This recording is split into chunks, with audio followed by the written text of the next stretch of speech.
Greetings party peeps, welcome back to my YouTube channel, and today we're going to be looking at the SEGA Master System. Now, the SEGA Master System was the first SEGA console that I owned. Before that I had an Atari 2600, but it was the Master System that absolutely started my love for SEGA. Now I reckon it was probably 1990 when I got the console, and much like anyone else in Australia that owned a Master System 2 back in the day, you'd remember this bloke, Alex Kidd. Now the reason that this showcase is special is because this year I went on a quest to basically buy back the games that I traded in back in the day. And I mean, I still kept the good ones, you can see them up there, but I went and traded in these old school Master System games and I took them into cash converters in Parkdale back in 1997, who, no joke, gave me $7 for the lot, like $7 for this. The lesson here, folks, don't trade in your old games. But anyway, after scouring some old second-hand joints like Hunted Collectibles and Waverley Antiques Bazaar, my childhood collection is complete once again. So please sit back, relax, and enjoy the Master System Showcase. Almost everyone that ever owned a Master System would have come across Alex Kidd. I played the hell out of it back in the day, and I'm sure I wasn't the only one who did. The level variety in this game was insane, and as a kid, I remember once I reached the volcano level, I was in uncharted waters, generally dying by the time I reached the first castle. In fact, I remember when I used to watch my older relatives play this game, they always let me play one level towards the end. A very, very easy walkthrough second castle level. Alex Kidd was one of the first games I played that involved collecting and an inventory, and I used to hunt down those bags of money in each level so I could splurge and buy things at the shop. Aside from controlling Alex Kidd on his own, he could also pilot a motorbike, a helicopter, and a speedboat as well. Although when I was a kid, I was so uncoordinated at it that 9 times out of 10, I'd end up losing the vehicle and have to either swim the rest of the level or leg it with poor Alex. Boss fights are interesting in Alex Kidd because you either have a weird animal boss thingy that requires punching them when they get close to you, or, more famously, the 3 henchmen of Junkin the Great, Stonehead, Scissorshead, and Paperhead, who take you on in a best of 3 in rock, paper, scissors. These guys aren't good sports, obviously, because the second time you face them after you beat them, they attack you afterwards. They always do the same thing for rock, paper, scissors, so if you remember what they do, it's pretty simple to beat them. This game will always have a special place in history for me, as this is the first game I ever truly used to play for hours on end, and led me to my love of gaming. In fact, in 1999, when emulators and ROMs were gaining popularity on the internet, Alex Kidd was the first thing I got my hands on to play, which even continued into my 20s, much to the joy of my friends. Also, this cheeky little secret area as a kid used to always make me think of this game as Sega's Mario. It was our version of a warp zone. While Alex Kidd provided me with lots of entertainment, eventually I wanted a bit more variety and begged my parents to get me more games. I still remember going to Target Southland with Mum and Dad to buy this game, and I'm pretty sure Mum and Dad bought this game for me because it was the cheapest in store.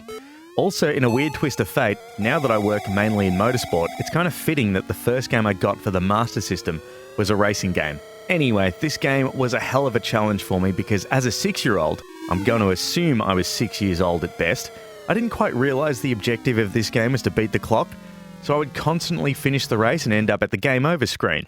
I was that pathetically bad at the game that I would wait for the title screen to go into a track mode so I could see the other tracks that were on the back of the box.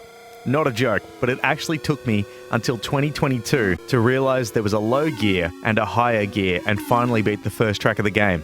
Just. Better late than never, eh?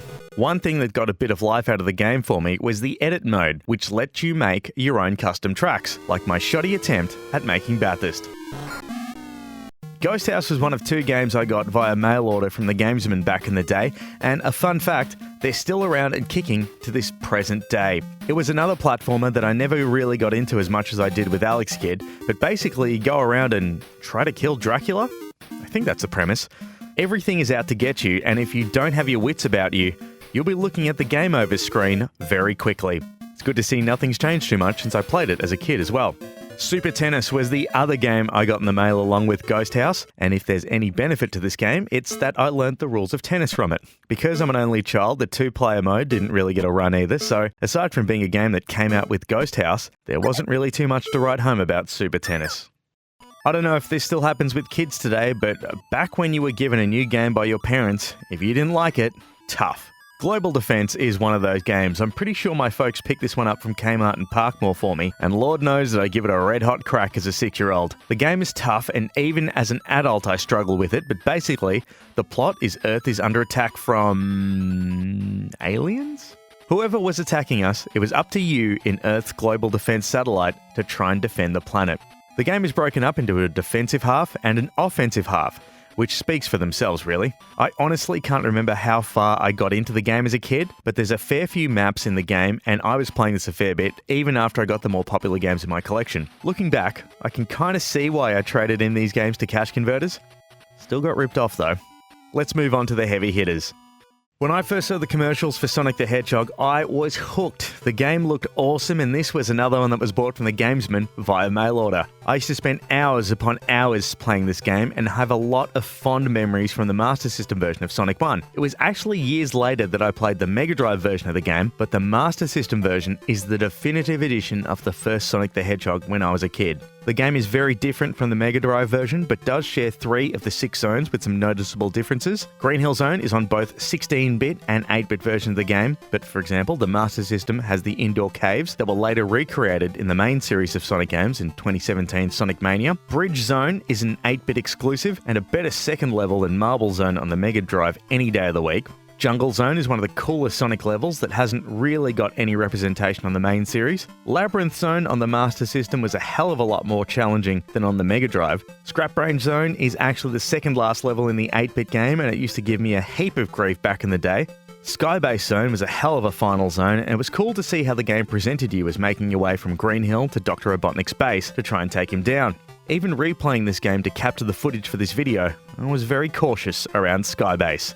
You end up making your way to the Blimp to get your final encounter with Dr. Robotnik, a good 3 years before you jump aboard Flying Battery Zone in Sonic 3 and Knuckles. Now's a good time to talk about bosses, and Act 3 takes you to a one-on-one battle with Dr. Robotnik, and unlike the Mega Drive version, you have no rings in this act, so one hit will kill you.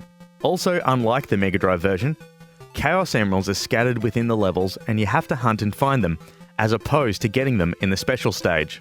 There are still special stages in the game, and like the 16-bit version of Sonic 1, you get 50 rings or more, get to the end of the act, and you go to the special stage where you can get a continue.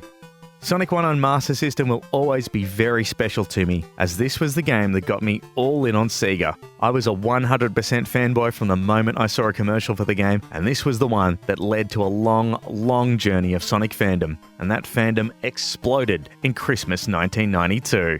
Santa got me Sonic the Hedgehog 2, and ever since I first saw the Mega Drive version on display at Kmart and Parkmore, I was obsessed with the game, and Christmas morning, I got the Master System version under the tree. Now obviously, this wasn't the same game I saw in Kmart, and it was so different to Sonic 1 on Master System that the game blew me away. You find out before the title screen even hits that Dr. Robotnik has kidnapped Tails, and it's up to you to get him back. I think this is the only game that doesn't start in a Green Hill sort of zone in the Sonic series, because you start off in the Underground Zone, which is pretty cool and has a minecart that, as a kid, blew me away. It was like, wow, you could ride a minecart! Sky High Zone is cool because Act 1 and Act 2 are so drastically different, and the zone has the famous hang glider that's featured on the cover of the game. Aqua Lake is the customary water level and features the cool mechanic of having Sonic use an air bubble to travel. Green Hill Zone is basically what it says. It's Green Hill Zone, and it looks a lot like Green Hill Zone in Sonic 1. Gimmick Mountain Zone is your mechanical base style Sonic Zone, and hilariously, well for me at least, it has to have its name abbreviated in the opening title card. I never reached this level as a kid because it was too damn tough for me, and in 2004, as a uni student, it was much more manageable. Scrambled Egg Zone is the final zone of the game, and I use air quotes when I say final zone because there's a catch.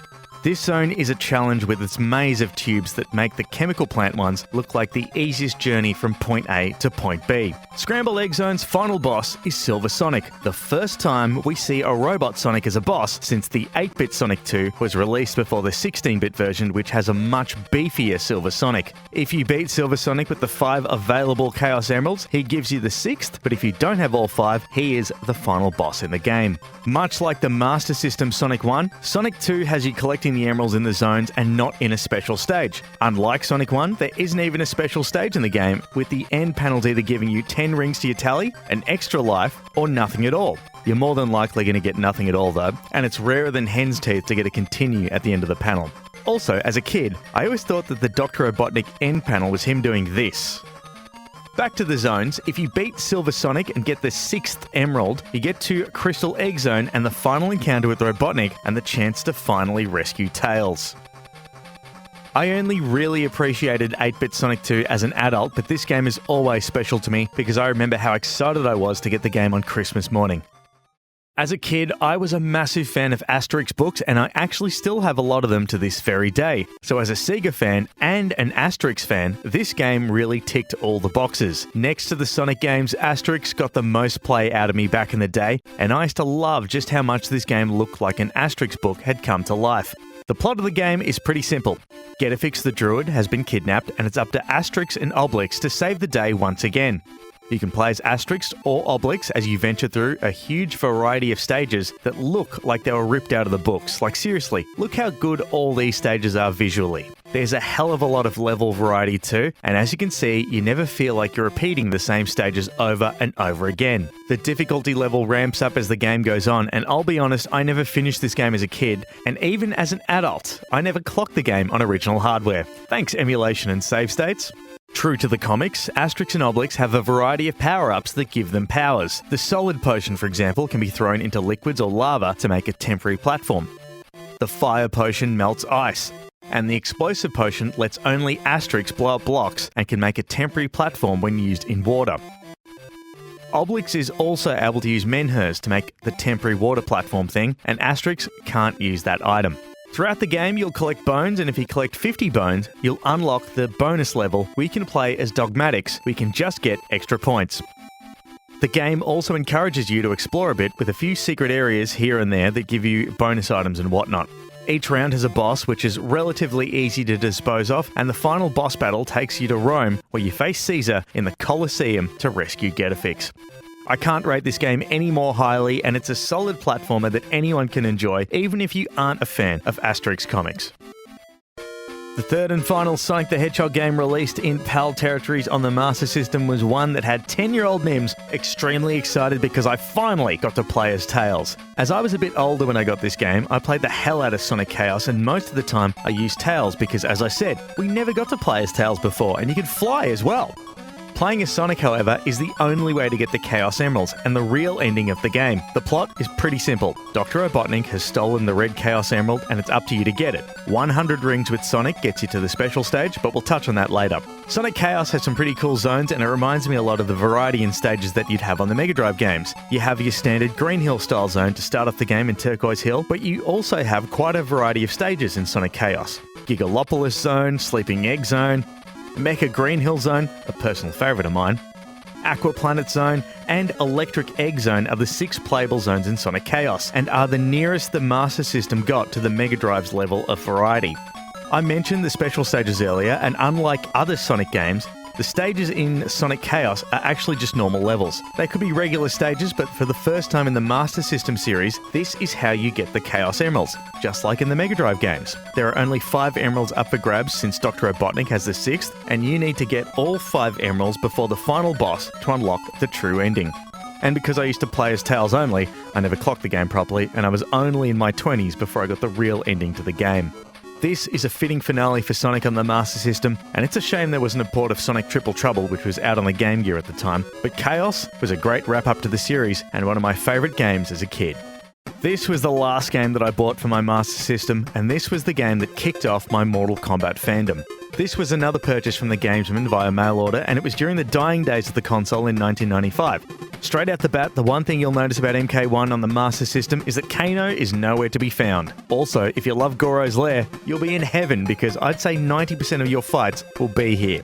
The Pit is here, but sadly Reptile is not, and MK on the Master System also needs the Blood Code, something I didn't know back in the day. For those playing at home, the code is 212 down up to enable blood, something I only found out in 2023. Look, there are better ports of Mortal Kombat 1 out there, namely the Mega CD version, which is the definitive home conversion of the game, and I'll also mention it on my Mega CD Showcase video, so check it out on my channel if you haven't already. But MK1 on Master System certainly has its charm for me, and it was a great way for me to send off my console before I upgraded to the Mega Drive. So those were the games that kept me occupied for what I thought was a much longer time, but I guess 6 years feels a lot bigger as a kid, because I got a Sega Master System back in 1995, and I basically never looked at this thing again. But before I wrap up, I do want to mention the Sega Master System 1. Now, I never knew anyone who had this version, just the Master System 2 back in the day, but in addition to playing games on cartridges, there was also games available on cards as well, which in this case weren't really that great. But I'm going to highlight a couple of games that also stood out for me as big memories during my childhood. First up, Action Fighter. This is a game that I remember playing around at my cousin Astar's house back in the day. It's actually a really fun game too, so make sure you hunt it down if you can. Second is Alex Kidd in High Tech World, which is an awful game, but it's one of the first games that I ever got from the video store, just because it was an Alex Kidd game. And last but not least, Michael Jackson's Moonwalker. That was the game that I used to always try and rent back in the day, and it was, yeah, a really good game. But thanks for watching my Master System showcase. Guess I'll catch you next time.